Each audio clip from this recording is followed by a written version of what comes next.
Hello, hello. Welcome back to another episode of In the Pink with me, April Federico.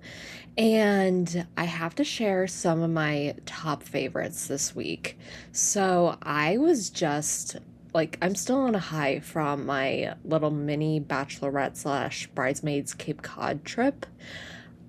Cape Cod it has been a favorite of mine forever.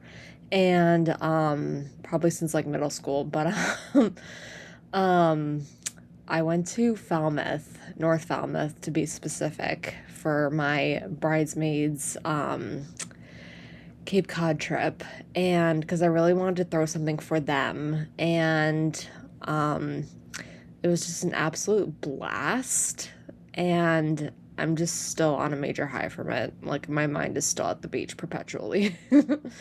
And one of the coffee shops slash shops that we went to, it was like a coffee shop slash bookstore slash clothing store. It was just like a dream come true. It was in Woods Hole, yeah, which is in North Falmouth. It's the cutest village ever. So I have to give a huge shout out to them. So shout out to Gaia, spelled like Kaya Gerber. And also shout out to Añejo. It's a Mexican restaurant, and oh my gosh, mwah, chef's kiss. Best Mexican food I ever had. And I have to say, they have the cutest clothes in Falmouth. I do have to say. And especially at Gaia, again, I hope I'm pronouncing that right, but at Gaia, they actually have, this coffee, which I got hot, which is totally abnormal for me, because I usually like to get iced coffee. Like, I'm a true New Englander. I always get iced coffee no matter the season. Like, even in the dead of winter, I would get an iced coffee. It'd be like -20 and I'd get an iced coffee. um, but they have this flavor called Caribbean caramel. And the way that the barista explained it, it was a guy, but the way he explained it was that it smells like you're going on vacation. Like it actually smells like tanning lotion. And honestly, the smell was immaculate. Oh my gosh, it was absolutely beautiful. Like if I could wear that as probably a perfume, I probably would, because it's like a coconut. The best thing I can possibly compare it to is like coconut butter or cocoa butter, but 10 times better. And also, I have to say, one of my other favorites has been the color white, because yes, I am in my bridal era. And I do have to say, another favorite of mine is, um, gosh, having a girls' trip. Like, just the girls, no men, like, just the girls. Like, you need that stuff in your life. Like, if you've seen Sex in the City, you'll know what I mean. I mean, it's always been those three. A guy is lucky enough to come in fourth. Like, that's literally how I feel. Except I was missing one of my bridesmaids, Abby, and, yeah, and I was, and, her and my friend, one of my bridesmaids, one of my maids of honors, wife was there, and she's also my wedding planner. So I highly recommend Catriona Morris King. Shout out to you if you're in the Boston area. Well, my wedding's going to be in Rhode Island, but still. Anyway, let's get into the episode, shall we? I think I shared enough. I think I raved enough about the Cape. Okay. So there are teachers whose lessons you remember, and then there are teachers whose presence you remember. Think about your own childhood for a second. Like, you could have been going to the Cape or what have you. You could have been one of those lucky families very fortunate families who actually had a Cape house. I was not. But can you remember what your third grade teacher taught on a random Tuesday in November? Probably not. Can you remember the worksheet? Again, probably not. The learning objective, definitely not. But I bet you can remember something else. You can probably remember the teacher who made you feel stupid. And I remember specifically in 8th grade in the Medfield public school system, not to completely bash it, but because some people have had good experiences there, but I did not. In fact, a lot of people did not, but I remember in 8th grade math class, I was vigorously taking notes, like hoping that my teacher would notice. And she starts to come up to my desk. I'm like, oh my God, this is it. Because she was one of those people that was like so hard to please, no matter what you did. And she was what Zaretta Hammond, she's an author of education, and probably like biblical is the best way to describe her. Not in a religious sense, but like she's like the Bible for education. And like you want to live by her standards of education. And anyway, I'm getting on way too many tangents. Wow, this episode's gonna be long. So I apologize in advance. At the same time, I'm not. But I remember her coming up to my desk and she goes, "You need to put more effort into things. All you do is just sit there." I'm like, "I'm taking notes." Which didn't make any sense to me. And she blatantly lied to my mom, who at the time took her side, but then she came to realize what exactly she was doing. She just wasn't understanding me. And she was definitely a little PO'd that I had mono for 4 months that year. I mean, all my teachers were PO'd because I was missing so much school, and it was just like getting harder and harder.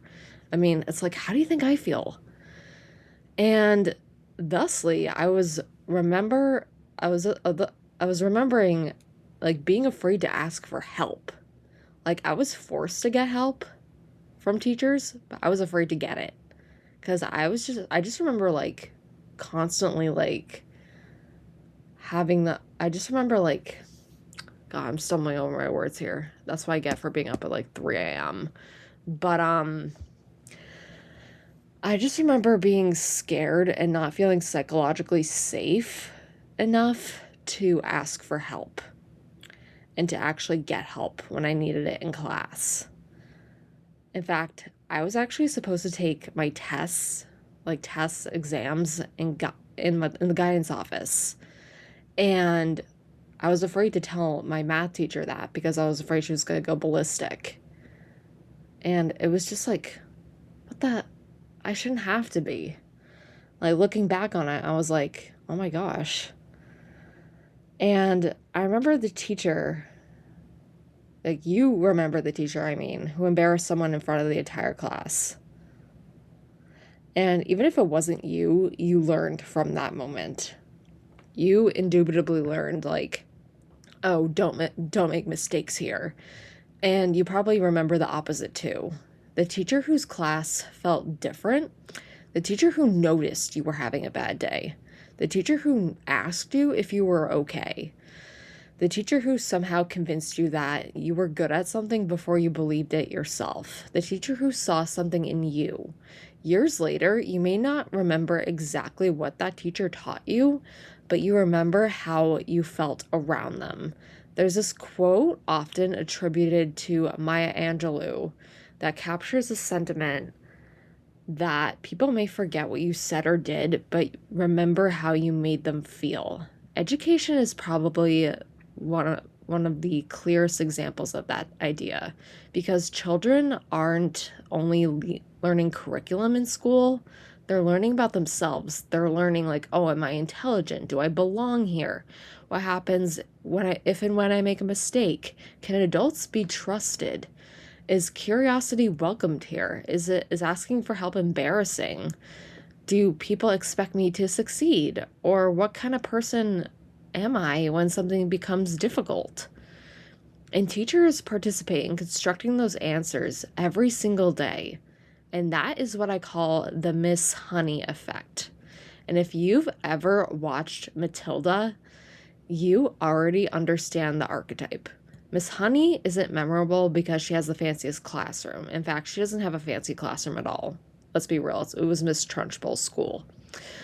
She isn't memorable because she's performing elaborate classroom management techniques. She's memorable because Matilda encounters an adult who looks at her and communicates, like, I see you.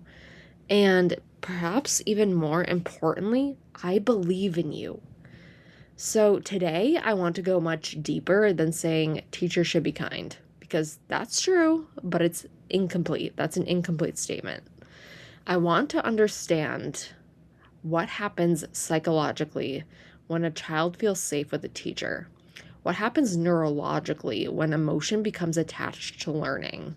What happens when teacher expectations become part of a child's academic identity? And why does humiliation sometimes remain vivid, even decades later? Why can one teacher's belief in a child become so powerful? And why does being a Miss Honey have absolutely nothing to do with making school easy? Because the deeper I get into the psychology of education, the more I become of this. Children cannot simply separate how they feel in a learning environment from how they learn within that environment. Let me say that again. Children cannot separate how they feel in a learning environment from how they learn within that environment. And part one of that is that your brain doesn't remember everything equally. Let's begin with memory, shall we? One of the biggest misconceptions we have about memory is that the brain works like a recording device. Something happens, your brain records it. Later, you retrieve the recording. But human memory doesn't really work that way. Memory is selective, it's reconstructive, and emotion can influence what receives attention and what becomes memorable. The two brain structures particularly are useful to understand here, the amygdala and the hippocampus. The amygdala is heavily involved in detecting and processing emotionally significant information. The hippocampus is crucial for forming and organizing episodic memories, the memories connected to the experiences and events. These systems interact. When something carries emotional significance, the brain can essentially flag that information as, pay attention, this matters. This doesn't mean that every emotional event becomes permanently or perfectly remembered. Human memory is much messier than that. But emotion can influence attention, encoding, consolidation, and later retrieval, which gives us an important clue about childhood memories. You probably experienced thousands upon thousands of ordinary classroom moments. Most of them probably disappeared, but certain moments carried emotional weight because you were 7 years old and your teacher read something you wrote aloud and she said, "This is wonderful." And something happened inside of you. Maybe it was the first time you thought, I'm a writer. And I have to tell you, I did have that experience with my second grade teacher for the first time because she indubitably knew that I was going to be a writer. And in fact, she used me as an example for a spelling word, and the word happened to be write. And she goes, "April loves to write." So Mrs. Carey, shout out to you. I love you, and I hope you're still around. And I hope you're still teaching. I mean, and maybe you were asked to solve a problem on the board. You may have got it wrong. Someone may have laughed, and the teacher said, "We've gone over this 5 times. How do you still not understand?" That's probably my 8th grade math teacher in a nutshell. No offense. But you probably don't have the psychological vocabulary to say, "I'm experiencing shame because an authority figure publicly questioned my competence in front of my peers." You just know, like, math feels bad, being called on feels dangerous. getting something wrong means people might laugh. And eventually, you start to think, oh, I'm just bad at math. One emotional moment has started becoming an identity statement.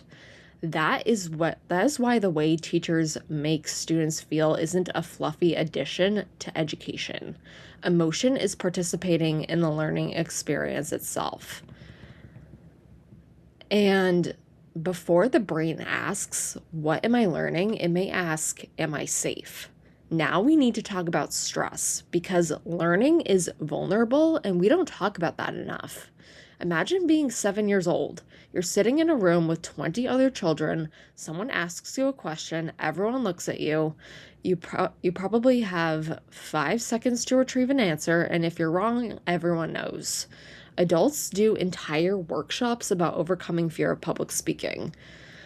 Children essentially do miniature versions of public performance every day.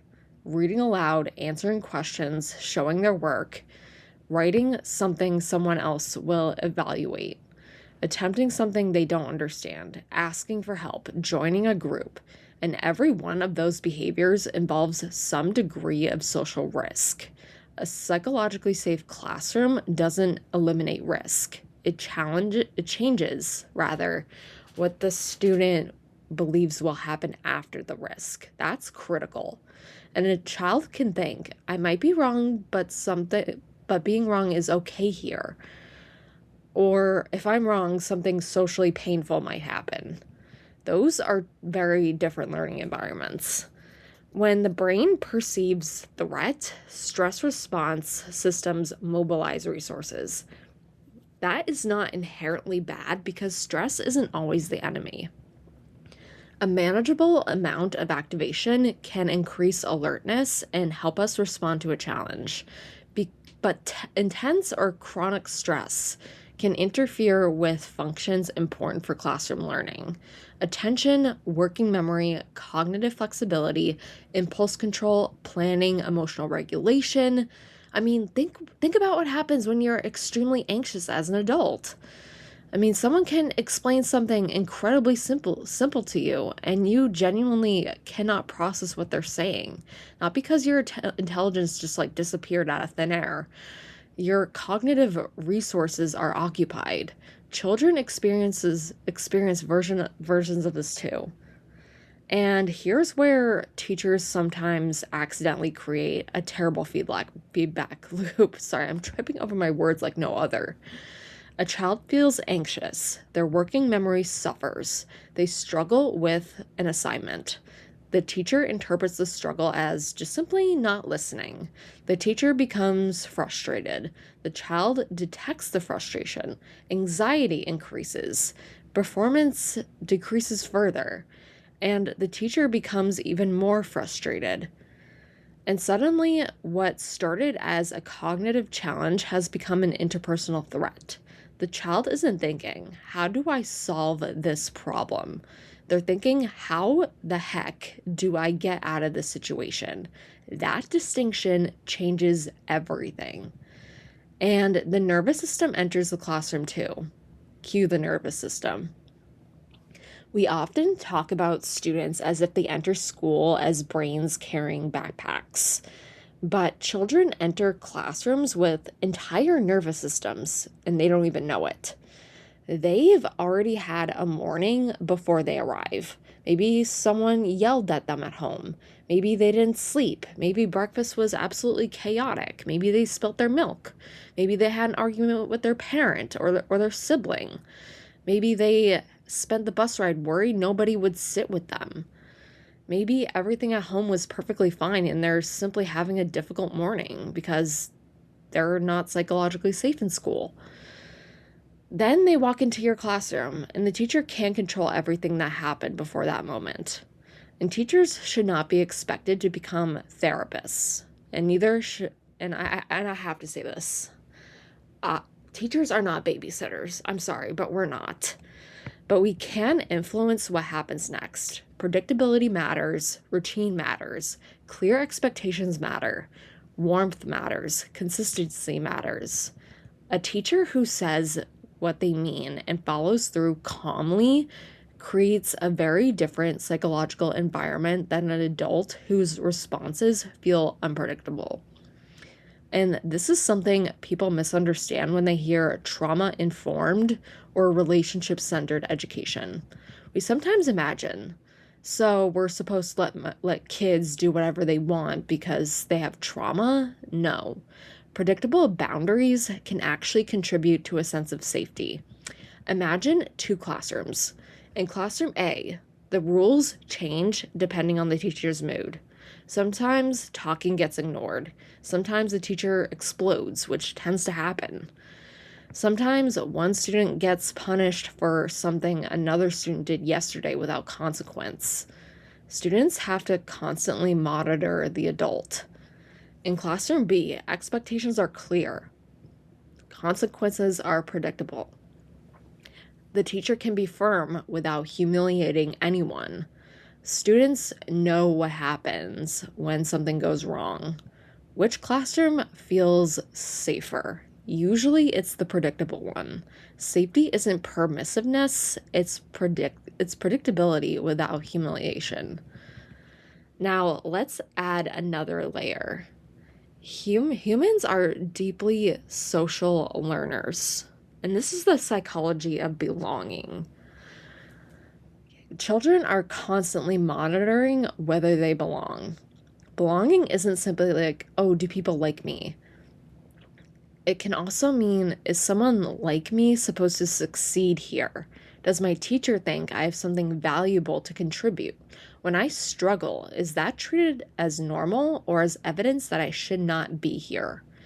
Research on belonging in educational environments has repeatedly shown that students' interpretations of social experiences can influence engagement and academic outcomes.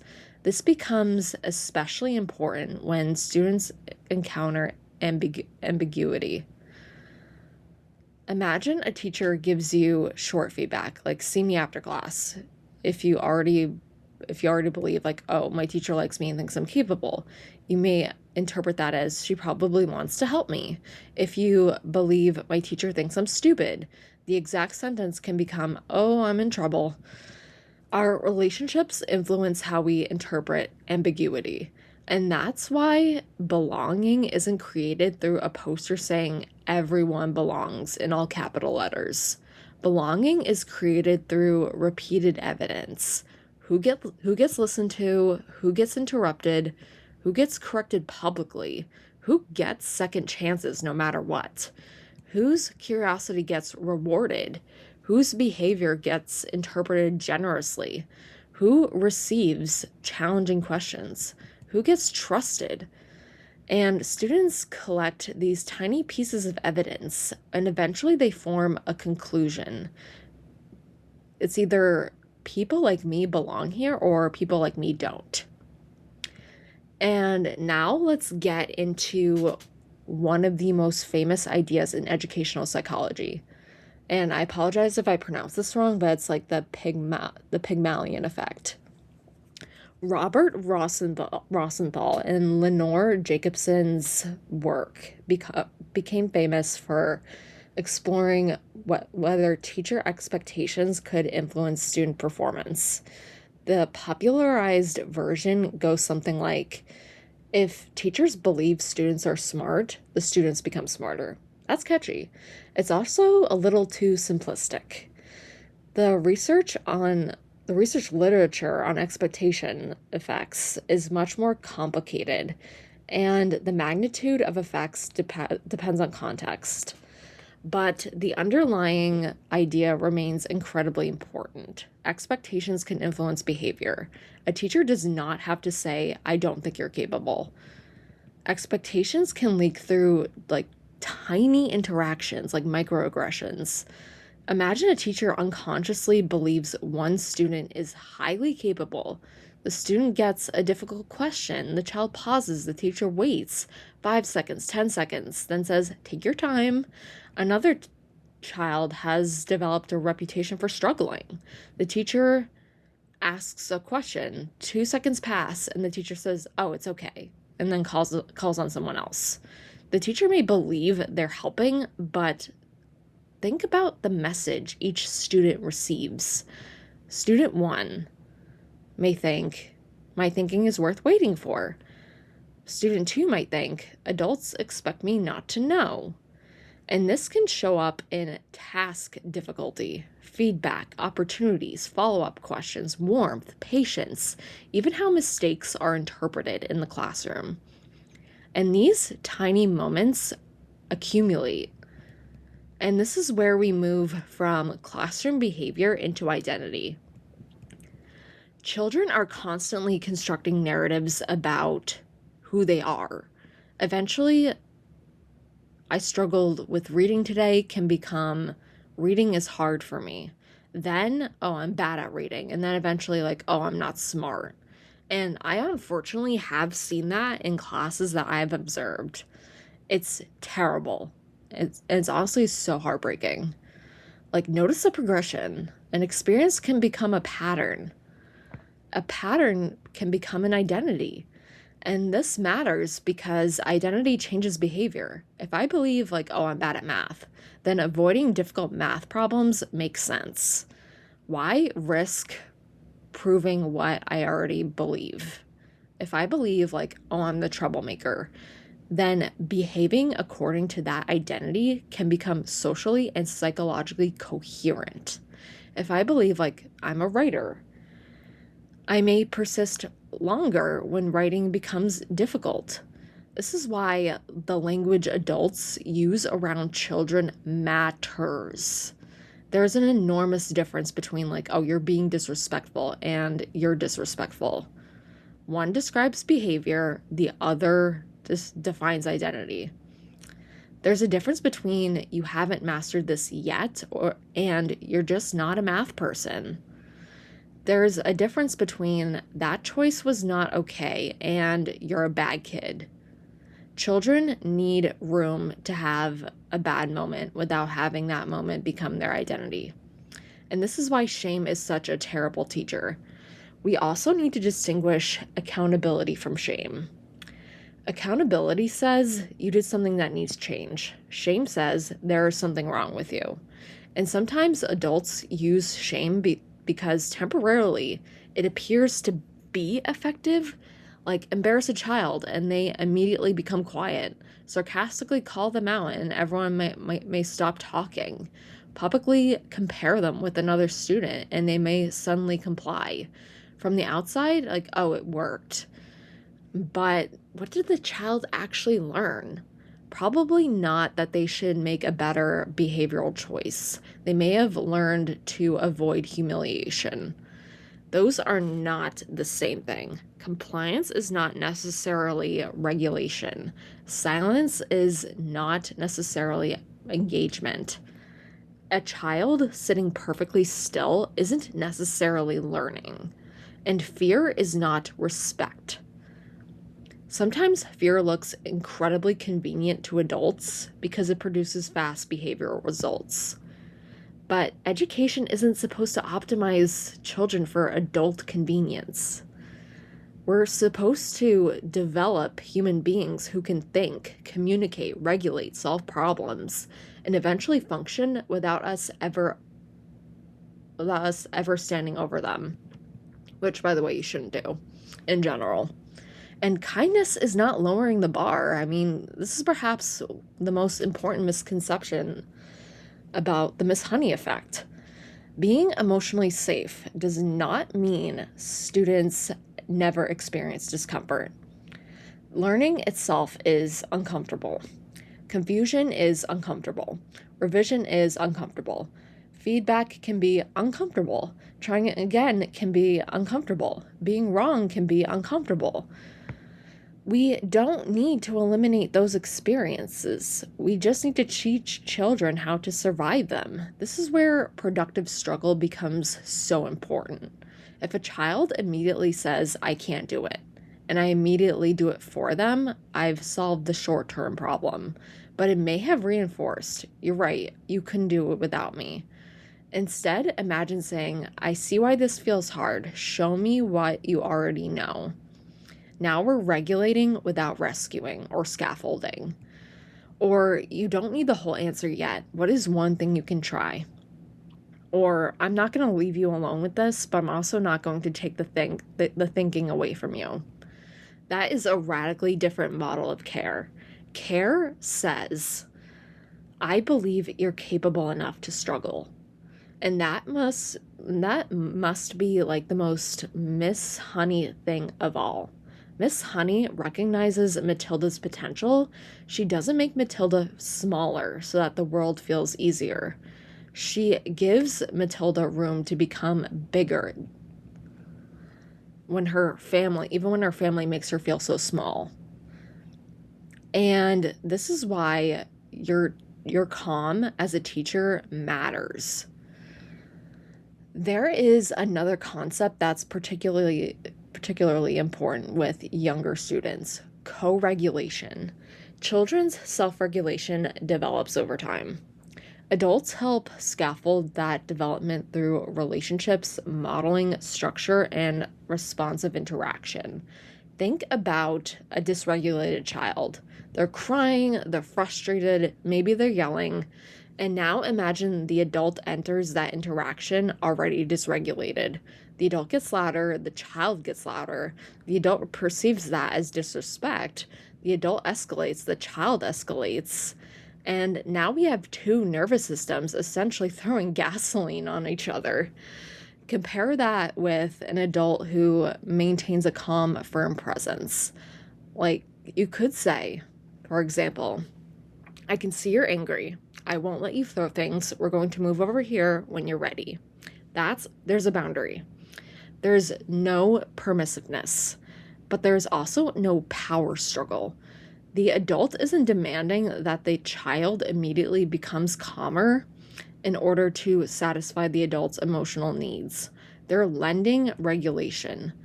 Over time, children gradually internalize that strategies that were once externally supported. This is one of the great paradoxes of education. It is children often need to borrow our regulation before they can consistently access their own. Now, let's get into something incredibly simple: your tone. Take the sentence, "What are you doing?" Say it with curiosity. Now, imagine dripping it with disgust. Same words, completely different message. Kind of just like how I did just now. Children aren't just processing vocabulary, they're processing facial expressions, volume, posture, proximity, timing, social context, whether classmates are watching, whether the adult appears irritated, whether this interaction resembles previous negative experiences. And that's why teachers can genuinely say, but I didn't say anything mean. Maybe not, but communication isn't only words. This is especially important when correcting behavior. You can communicate, but your behavior needs to change. Without communicating, I don't like you, and children need to know the difference. One of the most powerful messages a teacher can communicate is, I'm unhappy with what happened, but our relationship is still intact. That is enormous. That's an enormous shift. Because for some children, conflict may feel synonymous with rejection, and a teacher can teach something different. And here's where I want to give teachers some grace, especially myself. You are going to mess up, indubitably. I am going to mess up, indubitably. There will be days where we're going to be overstimulated. We're tired. 20 things are happening simultaneously. Someone spills something. Someone else is crying. Another child is calling your name for the 15th time. And your tone comes out harsher than you intended.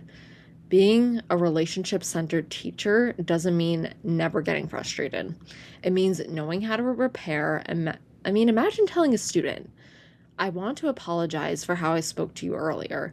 What you did needed to be addressed, but I could have addressed it differently. Let's try it again. That is not weakness. You haven't surrendered your authority. You just modeled accountability. And maybe that child is learning. Adults can admit that they're wrong. Conflict doesn't mean abandonment. People can repair relationships. I can make mistakes and still belong. And those might be some of the most important lessons that they learn all year. And here's where the teacher voice becomes the inner voice. This is the part I think about the most because children eventually leave us, but our voices stay. I mean, let's go back to that example of the 8th grade math teacher. I mean, I can literally hear her voice ringing in my head as we speak. And yeah, that's not necessarily a good thing. I mean, imagine a student 10 years from now. They're sitting in college. They're staring at an assignment. It's difficult. They don't understand it. And a voice appears. What does it say? It says, "You're not smart enough for this. You always screw things up. Everyone else understands except you." Or just slow down. What do you already know? Try another strategy and ask for help. You can do hard things like that. Teachers repeat phrases hundreds of times. Eventually, children may begin repeating versions of those meanings to themselves.